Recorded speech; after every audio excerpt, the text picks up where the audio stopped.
실제로 겪은 실화를 바탕으로 한 검통 공포 라디오. 오늘 들려드릴 이야기는 시청자 되백수님이 보내주신 이야기로 사연자 본인의 아버지께서 20대 대학생 시절 경산 안경공장에 가셨을 때 겪은 일과 그 이후에 벌어진 이야기라고 합니다. 경산 안경공장은 인터넷으로 만들어진 가짜 흉가의 개념이 아닌 실제로 이를 겪은 경험담과 이야기가 많은 곳이며 최근 심야괴담회를 비롯한 여러 매체에서 우후죽순 다루고 있는 화제거리이기도 한데요. 과연 어떤 이야기일지 지금 바로 알아보겠습니다. 일단 이 이야기는 제가 지어냈다거나 하는 게 아니라는 점 말씀드리고 싶고, 특히 최근 심야괴담회에서 경산 안경공장을 다뤘을 때 사연자분과 함께 갔던 분들이 안 좋게 되셨다는 걸 알게 되었을 때 너무 소름이 돋았습니다. 왜냐하면 저희 아버지 역시 지금은 폐교된 대구 미래대학을 모교로 두신 분이신데, 아버지가 대학 신입생 시절에 개강 파티 명목으로 술을 마시던 당시 자리에 함께 있었던 여러 동기분들 및 선배님들과 그곳에 가셨다가 벌어진 일과 너무나 전개부터 개연성까지 흡사한 부분이 많았거든요. 원래 그런 곳인 건지, 그냥 그곳에 살고 있는 귀신이 오늘은 이놈들이 좋겠어 에팅 하면서 골라먹기를 했었던 건지, 안 그런 분들도 많다고 들은 게 몇 번 있었기에 더 의문이 생겼었거든요. 이야기는 아버지가 겪었던 당시 시점으로 서술을 해보겠습니다. 1995년 수도권에 있는 대학에 진학을 실패한 나는 당시 지역 내에 있던 사립 전문대에 들어가게 됐어. 사실 수도권을 노려볼 만한 성적도 아니었고 그저 막연히 가야지 했던 상황이라 예정된 결과였지만, 어차피 내가 살고 있던 지역이 대구였고 지역 내에 있는 나름 거점 대학이라 마음 놓고 다니기로 했기에 금방 적응했지. 과 내에 있던 여타 동기들과 선배들과도 입학 전에 미리 안면을 텄고 날마다 음주 가무를 즐기는 잉여 생활을 하다가 금방 개강을 하고 OT를 갖고 하면서 더더욱 많은 술자리에 불려나가며 집에 항상 늦게 귀가해서 엄마에게 등짝을 얻어맞는 아름다운 나날이 이어져 가던 무렵, 어느 날 개강 파티 명목으로 시내에서 호프집을 하나 통째로 빌린 날이었어. 물론 막 요즘처럼 커다란 펍 그런 개념은 아니었고 당시 동네 곳곳에 있던 작은 호프집 같은 곳이었는데, 저녁 6시부터 시작된 술자리는 새벽이 가도록 끝날 기미가 안 보였기 때문에 나는 스리슬쩍 빠져나와 뒷골목에서 구름과자를 먹고 있었거든. 그런데 동기 몇 놈이랑 선배님 두 분이 나처럼 몰래 빠져나와 합류를 하더니 뭔가를 얘기하더라. 여기서 그렇게 멀리 떨어지지 않은 곳에 엄청나게 유명한 심령 스팟이 있다는 거야. 어릴 때부터 동네에서 사고뭉치로 알아주던 나는 그 얘기에 귀가 솔깃했고 더 해보라고 닥달을 했지. 들어보니 한국전쟁 때 보도연맹원 학살 사건이 일어났던 코발트 광산이 있는 자리인데 그 근처에 공장 건물이 하나가 있대. 그런데 그 공장 건물이 처음엔 섬유 공장이었다가 잘 안돼서 폐업을 했고 그 다음에 들어선 게 안경 공장인데, 사장이 미쳐서 직원들이 자고 있던 기숙사와 공장 전체에 불을 지르고 스스로 생을 마감한 이후로 더 이상 다른 시설이 들어서지 않은 채로 방치되고 있는데, 거기서 억울하게 생을 마감한 원원들과 광산에서 학살을 당했던 원원들이 짝짝꿍을 하며 돌아다닌다는 그런 시시콜콜한 전설 같은 얘기였지 뭐. 마치 우리 학교 운동장에 있는 장군님 동상과 임금님 동상이 밤만 되면 들고 있는 칼과 책으로 칼싸움을 한다던가 하는 그런 삼류 전설 같은 뻔한 클리셰 때문에 금방 흥미가 식어버린 나는 다시 호프집으로 들어가려고 했어. 애초에 그런 흉물이 있으면 정부나 지자체 차원에서 가만히 내버려 뒀겠냐, 다 개소리에 불과하다면서 말이야. 그런데 여기서 한국인들의 종특이 발동되는 게 문제였던 거야. 님 쫄쫄 하면서 옆에서 동기놈이 이 새끼 겁먹고 가기 싫어서 일부러 이런다고 깐족거렸던 거지. 여기에 다른 동기놈들과 선배님들까지 합세해서 나를 졸지에 쫄보 새가슴 겁쟁이로 몰아가기 시작했고, 어린 마음에 여기서 수긍을 했다간 다음날부터 교내에서 내 별명이 새로 하나 생길까 두려웠던 나는 그런 데가 뭐가 무섭다고, 가면 되잖아 라고 말뚝을 박아버렸어. 그렇게 슬그머니 걷고 또 걸어서 도착한 그곳은 뭘 할까, 그냥 한눈에 봐도 소문만 무성한 그저 그런 곳으로밖에 보이지 않았어. 폐쇄된 광산의 갱도 입구부터 거슬러 올라가는 동안 일행들은 뭘 봤네, 어떤 소복 입은 여자가 째려봤네 하며 헛소리를 해대는데, 내가 사실은 어머니가 무속인이라 어릴 때부터 거의 반강제로 그런 것들을 봐왔었단 말이야. 귀신 신나라 까먹는 소리들을 하는 거지. 그런 거 일절 없이 그냥 조금 흉흉한 분위기만 풍기는 폐쇄된 광산에 불과했기 때문에 그럼 그렇지 하면서 여지없이 실망을 했고, 그러다가 어느새 그 문제의 공장터에 발을 들였는데 거기는 정말 소문이 거짓이 아니라는 걸 단박에 알 수 있는 그런 곳이었다고나 할까? 내가 국민학교 1학년 때 아버지를 따라 산행에 나섰다가 진짜 팔뚝만한 구렁이를 본 적이 있었는데, 그 구렁이가 입을 쩍 하고 벌리는 거, 그걸 보고 와, 쟤는 무슨 입이 아빠 손바닥 3짝만 하네? 하면서 놀랐던 적이 있었거든. 그런 느낌이었어. 당장 눈에 귀신들이 보이지는 않았지만 그냥 그 앞에서 건물을 보고만 있는데도 당장 입을 쩍 하고 벌린 구렁이가 우리들을 한 입에 집어삼킬 것만 같은 현실감이 엄청나게 강하게 다가오는 거야. 그리고 그걸 나만 느낀 게 아니었는지 광산을 지나오며 왁자지껄 떠들어대던 일행들 역시 그 앞에서 전원 얼어붙어서 어버버 하고 있는 모습이 일색이었어. 처음엔 가위바위보를 해서 정해진 인원만 들어갈까 하다가 그래도 다같이 가는 게 그나마 덜 무섭지 않을까라는 결정이 났고, 우리는 그렇게 정해진 결말을 향해 제 발로 당당하게 걸어 들어가는 우를 범하고 말았던 거야.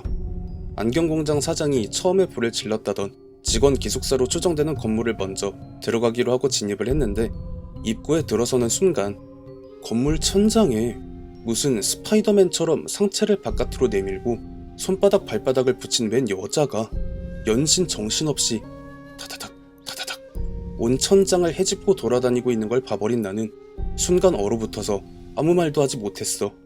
그때까지 살아오면서 여러가지 유형의 귀신들을 봐왔지만 그 여자만큼 강한 원한과 살기를 띤 존재는 일찍이 본 적이 없었거든.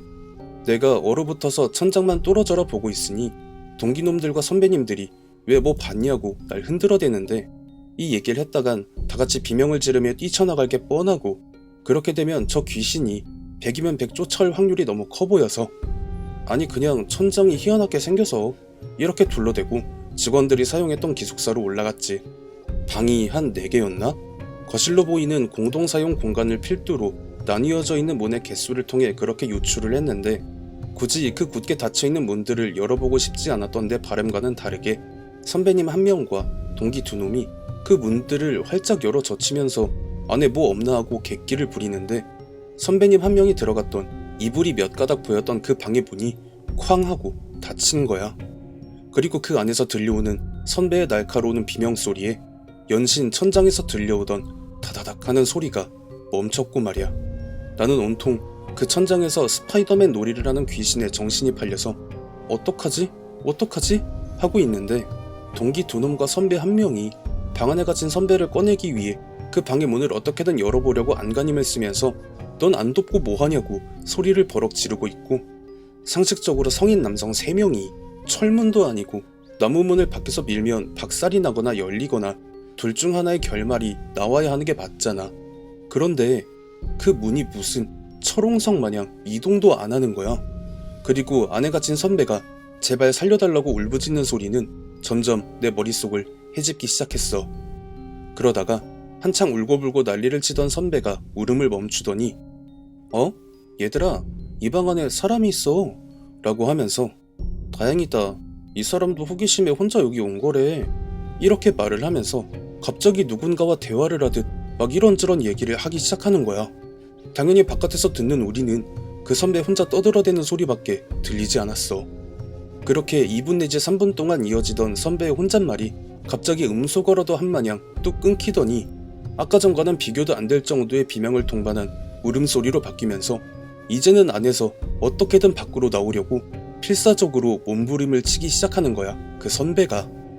그렇게 다시 그 문고리를 쥐어잡고 실랑이를 벌이길 한참이 지나 그 문이 열렸고, 밖에서 방 안을 들여다본 우리 넷은 그야말로 처참한 내부의 모습을 보고 다 함께 입을 틀어막을 수밖에 없었어. 방 바닥, 벽, 천장이 온통 피로 범벅이 돼 있고, 그 선배가 허공에 둥실 떠서는 자기 목을 2손으로 움켜쥐고 이제 이 몸은 내 거야, 내 거, 이렇게 실실거리면서 웃고 있는 그 모습을 그 어느 누가 그렇구나 하면서 보고만 있겠어. 그 선배의 2손이 피로 물들어 있는 걸로 봐선 분명 무언가에 조종당한 상태에서 자해 비슷한 걸 한 모양으로 보였고, 나는 이 상황을 도대체 어떻게 해야 벗어날 수 있을까를 궁리를 하다가 어머니가 항상 쥐어주시던 부적 몇 장이 바지 뒷주머니에 있는 걸 기억해내고는 곧장 방 안으로 들어가서 양쪽 벽에 부적을 한 장씩 붙였는데 그러니까 그 선배가 바로 바닥으로 떨어지면서 헥헥거리다가 기절을 하더라고.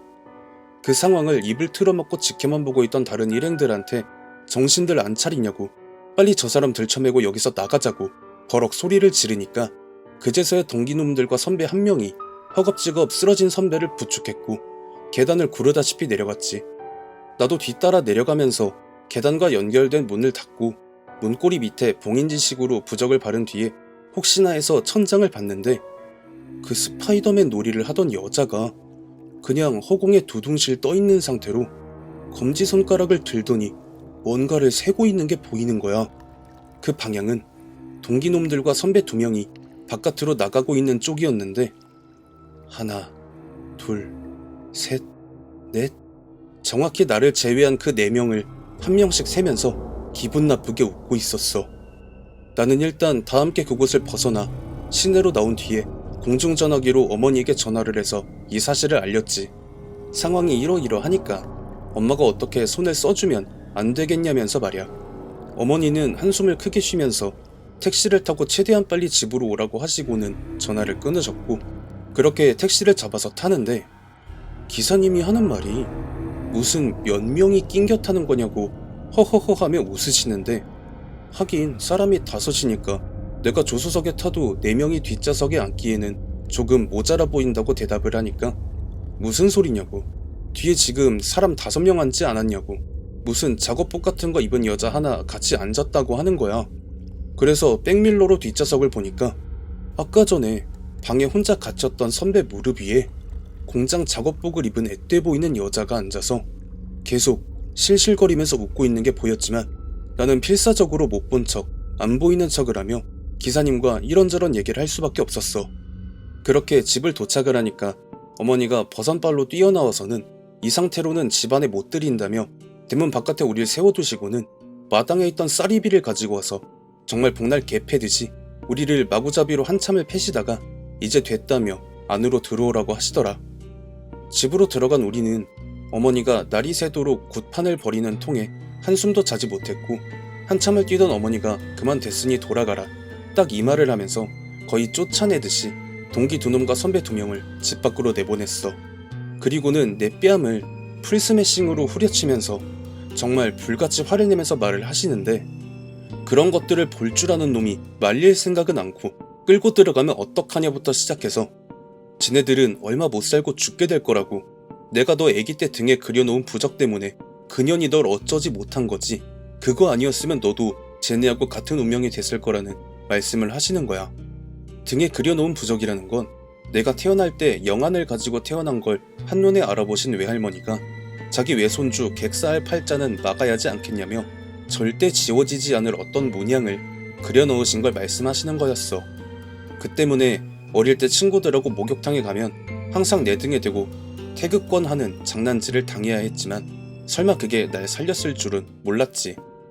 그렇게 그 안경 공장에 다녀온 이후로 함께 갔던 동기 2놈 중 한 명은 점점 정신 이상 증세를 보이다가 정신병원에 강제 입원을 했는데, 그 병원 화장실에서 극단적인 선택을 해서 생을 마감했고, 다른 한 놈은 사건 이후 2년 뒤에 오토바이를 타다가 트럭에 치여서 생을 마감했어. 그리고 당시 방에 혼자 갇혀서 온갖 고생을 다했던 선배 한 명은 2002년에 항공기 추락사고로 생을 마감했다고 들었고, 다른 선배 한 명은 온갖 사건과 사고에 휘말려서 몇 번을 죽을 뻔했음에도 잘 살고 있다가 3년 전에 교통사고로 생을 마감했어. 결국 그때 스파이더맨 놀이를 하던 귀신이 손가락으로 숫자를 셌던 일행 4명은 어머니의 말씀대로 제명을 못 살고 생을 마감했던 거야. 도대체 그 안경 공장엔 어떤 불가사의한 사연이 있길래 사람 넷을 그렇게 불기의 객으로 만들어버린 건지, 왜 굳이 그렇게 해야만 했던 건지 모르겠어. 물론 한낱 유흥거리를 위해 죽은 자들의 안식을 방해했던 과오는 인정하지만 굳이 꼭 그렇게 해야만 했던 걸까? 나는 더 이상 그 안경 공장으로 인해 사람이 다치거나 죽었다는 이야기를 듣지 않길 바랄 뿐이야. 군대 제대 후 아버지와 집에서 술 한잔 걸치다가 어느 순간 왜 이야기가 그렇게 흘렀는지 모르지만 그때 겪은 이 이야기를 말씀을 해주시더라고요. 제가 마침 심야괴담회에서 경산 안경공장 에피소드를 본 지 얼마 되지 않은 시점이었는데 해당 에피소드와 아버지가 해주신 이야기가 너무 흡사한 점이 많아서 놀랐고, 이런 일을 당한 사람이 과연 그 에피소드의 사연자와 저희 아버지와 함께 갔던 일행들을 제외하고도 얼마나 더 있을지 궁금하네요. 여하튼 무서운 이야기지만 한편으로는 안타까운 이야기라 이렇게 제보를 드리는 게 맞을까 싶기도 하고요. 여기서 마치겠습니다. 감사합니다. 일단 저는 제보자분의 이야기가 주작인지 진실인지 확인할 만한 방법이 없었습니다. 왜냐하면 경산 안경공장 터 자체가 섬유공장이 망하고 구두공장이 들어섰다가 망하고 그 다음 안경공장이 들어섰다가 망했는데, 최종적으로 안경공장이 언제 망했는지 제 아무리 찾아보더라도 정확한 연대나 날짜를 알아낼 방법이 없더라고요. 그래서 이 사연을 받은 게 9월 중순경이었는데 이걸 영상화를 해야 할지 어떻게 할지 2달을 넘게 고민하다가 위험을 무릅쓰고 업로드를 결정했습니다. 워낙 최근에 화제거리가 되기도 한데다가 떠다니는 소문이 무성한 곳이라 더더욱 조심스러울 수밖에 없었습니다. 시청해주신 모든 분들 감사드리며 구독, 좋아요, 알림 설정 부탁드립니다.